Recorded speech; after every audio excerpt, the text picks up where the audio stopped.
So I'm in InDesign right now, and this is a wonderful program. Of all the three programs, Illustrator, Photoshop, and InDesign, InDesign gives you the most control over large blocks of text. So that's why I'm in InDesign today.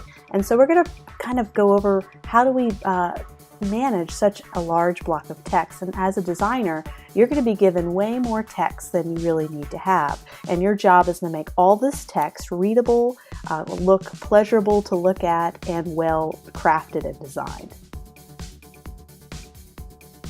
Hyphenations are important when you have very narrow columns of text, but most of the time clients do not like to see hyphenations unless they're absolutely necessary. So one of the first things I do when I have a big block of text like that is I just uncheck the hyphenate box. When a large block of text stretches across the entire page, it can be hard to read. You do not want the reader to have to shift their eyes such long distances from left to right. It gets tiring. This is when the use of columns is very wise. Having the proper alignment is everything. It can make a big impact on how your block of text looks.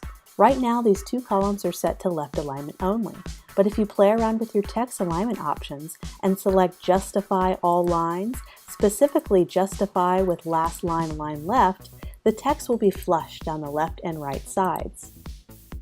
This can remove that jagged appearance to the right side that the left alignment option has. This can really polish your design and layout, so use this type of alignment often. And when you have more than one column, just make sure your columns at the bottom align evenly.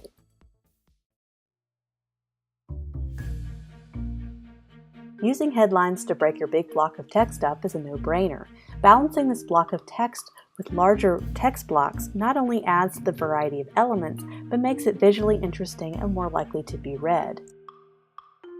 But more important is adding sublines or bylines to add additional divisions to the text blocks. This helps the brain break down the text box into much more manageable blocks of information, and therefore they're not overwhelmed. You will notice I am constantly adjusting the leading, which we learned about earlier, so I can have the right amount of spacing between headlines, sublines, and paragraph blocks. I always see headlines with too much leading in it, and it appears less cohesive and polished. Find additional ways to break up your text box visually. What I like to do is find important quotes or phrases in my block of copy and make them a bold weight or italics. Make sure that your paragraphs are never too long. One way to break them up is to do a pull quote. This adds another visual element without having to use a photo. Notice the generous even white space on either side of the document. This not only is important for publication requirements, but it also helps the overall page breathe and feel open. For the majority of my design career, I've had to manage large blocks of text given to me by clients. If I cannot talk them out of cutting copy, it's my job to make it look great anyway, and sometimes that's a tough job to do. So understanding these basic text layout principles is so essential to becoming a professional designer.